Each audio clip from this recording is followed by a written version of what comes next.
Welcome back to The Explainer. Today, we're diving into a deeply defining moment in modern history, September 11th. We're going to use direct, first-hand accounts and historical transcripts to really trace that unimaginable descent into absolute chaos and, just as importantly, the incredible rise of human courage that came right after it. Look, it's a heavy subject, for sure, but trying to understand it through the eyes of the very people who lived it, it's just incredibly powerful. So let's start at the beginning, with the very first signs that something was terribly wrong. We're going to drop right into the sheer confusing panic of that morning. Listen to these actual snippets from air traffic control radio chatter. Crap is erratic. We have some problems over here right now. Stop all departures. I mean, you can practically feel the adrenaline and panic bleeding right through their headsets. Controllers were suddenly staring at radar screens that literally made zero sense. You had flights turning around, transponders inexplicably switching off, and suddenly they're scrambling in the dark. They're practically shouting at planes to stay away from the hijacked aircraft. It was a completely unprecedented, chaotic scramble. And this chaos, it escalated with terrifying speed. At about 8:45 a.m. Eastern, the first plane hits. Just a half hour later, the second plane hits. But here's an absolutely wild disconnect. At that same time, the NASDAQ was still hoping to start its computerized trading day at 10 a.m.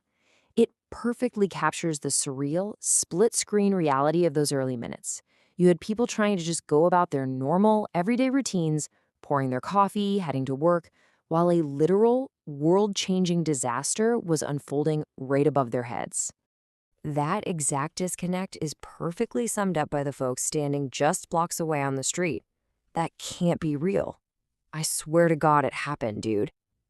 Everyday citizens, reporters, they just couldn't process what their eyes were seeing. Imagine standing on a street corner and watching a massive commercial airliner completely disappear into an iconic skyscraper. It was a sight so grotesque, so impossible, that it totally defied all human logic at the time.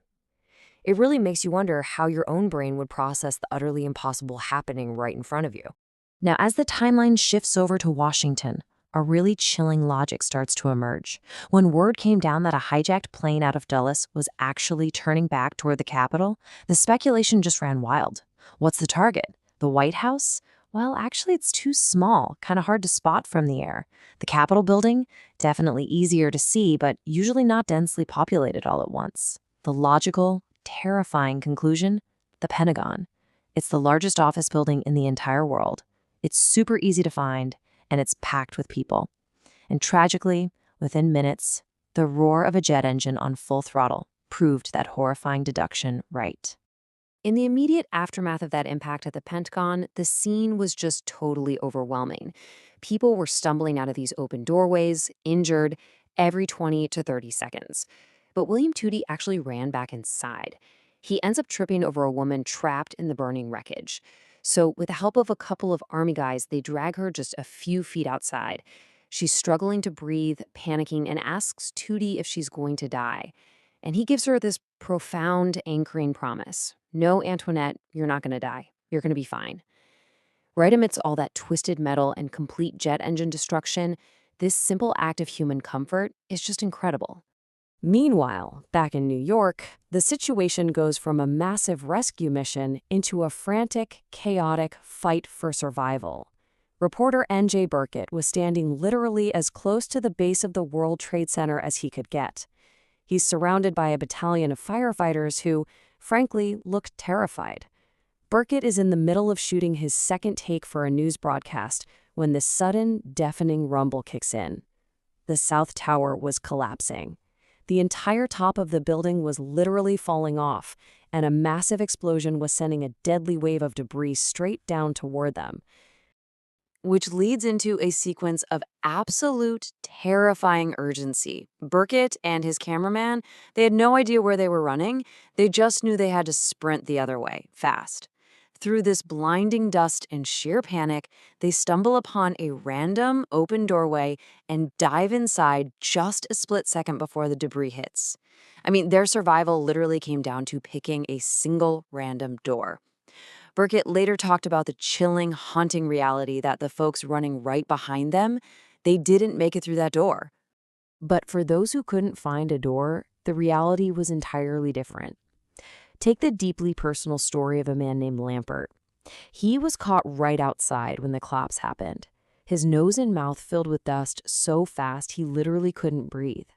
As he slowly sank to the ground, fully believing he was going to die right there, he experienced this really dark, strange sense of peace.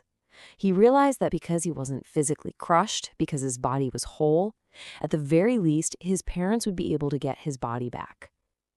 Just take a second to process that thought. But just a few feet away, the fight for survival was still raging. Pa.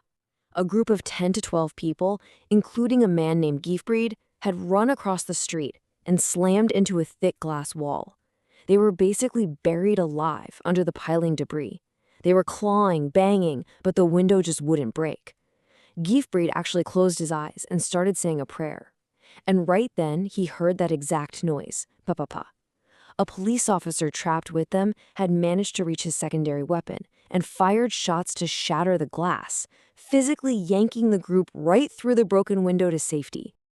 And this brings us to one of the most remarkable, terrifying phenomena of that day, the cocoon.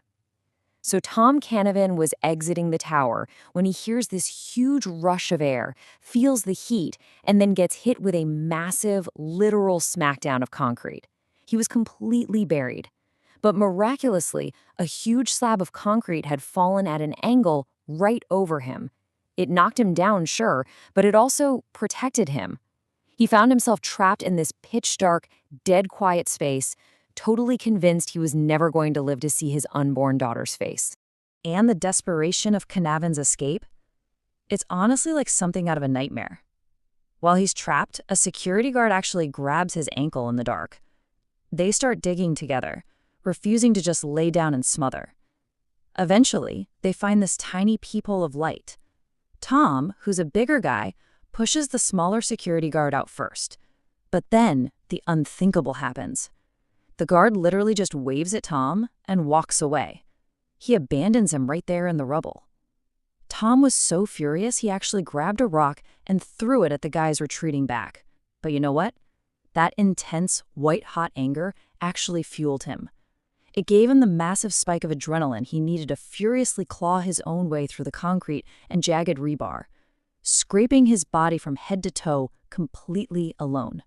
And when he finally broke through that hole, he emerges into this surreal blizzard of gray embers and floating paper.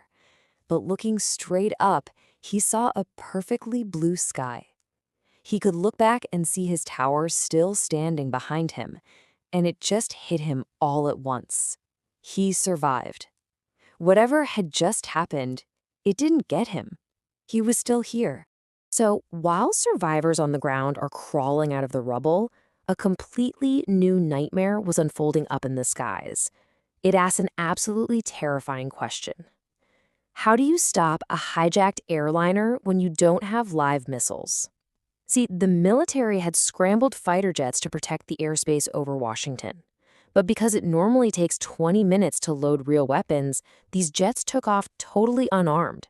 They had literally no way to shoot a massive commercial airliner down.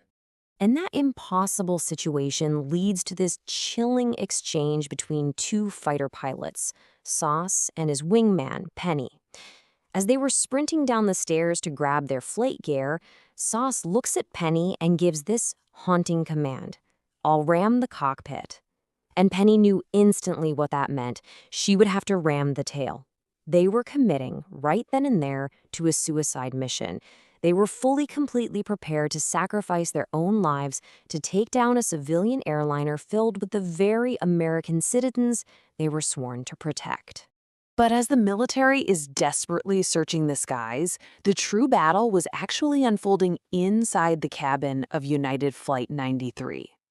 Alice Hogland received a call from her son, Mark Bingham. He said, "Mom, this is Mark Bingham. I just want to tell you I love you. There are 3 guys on board who have taken over the plane and they say they have a bomb." And then the phone just went dead.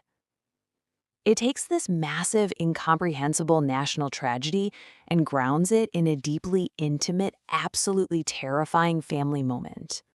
As Alice and her family are standing in the kitchen trying to even process this phone call, they turn on the television. And the realization hit her instantly.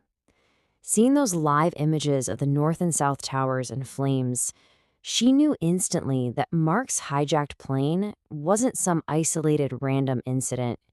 He was part of a much, much bigger scenario. She excused herself to another room, dialed his cell phone, and got his voicemail, desperately needing to tell her own son that his plane was not going to land safely. And this right here perfectly illustrates the agonizing, complex reality of that morning for a mother. I was hoping against hope that my son could be a killer. Look, Mark was a young guy, a rugby player, a force for good. She had never, ever taught him to hurt anyone. But knowing the towers had fallen, she knew Mark and those other passengers had to seize the moment. She was literally praying that her son had the strength and the will to fight back. And you know what? They did. The passengers of United Flight 93 made their choice. As reports started pouring into the news desks, the awful, heroic truth was confirmed. Flight 93 crashed in Somerset County, Pennsylvania, near the little town of Shanksville. A group of everyday citizens actively fought the hijackers for control of that plane, intentionally preventing it from ever reaching Washington. As Alice Hoagland later reflected, even though those incredibly brave men and women weren't able to save their own lives, they saved countless lives on the ground. It's such a profound conclusion to the narrative arc of that entire morning. When the military couldn't arrive in time, when the absolute unthinkable was unfolding in real time, ordinary, everyday citizens stepped right up and fought the final battle of the morning. So I want to wrap up this explainer by asking you to really consider this. What are ordinary people truly capable of when pushed to the absolute limit? From William Toti staying to comfort a total stranger, to Tom Canavan clawing his way through solid rebar, to the passengers of Flight 93 fighting back in the skies. These accounts show us that even amidst the darkest descent imaginable, human courage and resilience are just limitless. Thanks so much for joining me on this explainer. Keep asking questions, keep seeking out the truth. Catch you next time.